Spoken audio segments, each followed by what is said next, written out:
சுண்டெலியின் கல்யாணம். ஒரு கிராமத்துல கங்கை நதி பின்னாடி ஒரு சின்ன ஆசிரமம் இருந்துச்சு. அங்க நிறைய குருக்கள் தியானம் பண்ணி அமைதியாக வாழ்ந்து வந்தாங்க. அவங்களோட தலைமை குரு ஒரு நாள் குளிப்பதற்காக ஆற்றில் இறங்கி நீராடினார். அப்போ ஒரு பெரிய பருந்து ஒரு சுண்டெலியை பற்றிக் கொண்டு பறந்து வந்து கொண்டிருந்தது. திடீரென்று தவறுதலா அந்த பருந்து அந்த சுண்டெலியை விட்டுருச்சு. அந்த சுண்டெலி நேரா வந்து தலைமை குருவோட கையில விழுந்தது. அந்த எலிய அவரை விட்டு விடலாம் என்று பார்த்தால் அந்த பருந்து மேலே பறந்து கொண்டு இருந்தது. இந்த எலியை கீழே விட்டால் பருந்து மீண்டும் எலியை தூக்கி கொண்டு சென்று விடும் என்று எண்ணி அவர் அந்த எலியை எடுத்து அருகில் இருந்த ஒரு மரத்தடியில் வைத்து விட்டு ஆற்றில் இறங்கி மீண்டும் தன்னை சுத்தப்படுத்தி கொண்டார்.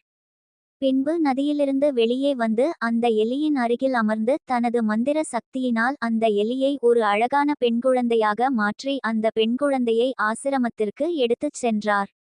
குரு அந்த பெண்குழந்தையை தன் மனைவியிடம் கொடுத்து, நமக்கு குழந்தைகள் இல்லை, எனவே இந்த குழந்தையை நாம் பாதுகாப்பாக வளர்ப்போம் என்று கூறி அக்குழந்தையை அவர் மனைவியிடம் கொடுத்தார்.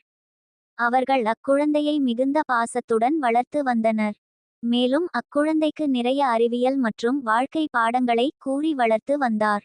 வருடங்கள் சில கடந்தன. அப்பொழுது அந்த குரு அவர் மனைவியிடம், தன் மகளுக்கு திருமண வயது வந்துவிட்டது, எனவே அவளுக்கு திருமணம் செய்து வைக்க வேண்டும் என்று எண்ணி அவர் மனைவியிடம் கூறினார். அவள் ஒரு ஸ்பெஷல் ஆன குழந்தை என்பதால் அவளுக்கு ஸ்பெஷல் ஆன கணவனை தேர்ந்தெடுக்க வேண்டும் என்று எண்ணி மறுநாள் காலையில் குரு தன் மந்திர சக்தியினால் சூரிய பகவானை வரவழைத்து அவரது மகளை திருமணம் செய்து கொள்ளுமாறு கேட்டுக்கொண்டார்.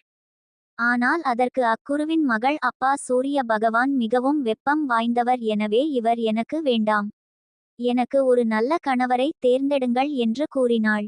அப்பொழுது சூரிய பகவான் குருவிடம், குருஜி, நீங்கள் உங்கள் மகளுக்கு மேக பகவானே பாருங்கள், அவர் என்னை விட பெரியவர், மேலும் என் வெளிச்சத்தையும் மறைப்பவர் என்று கூறினார்.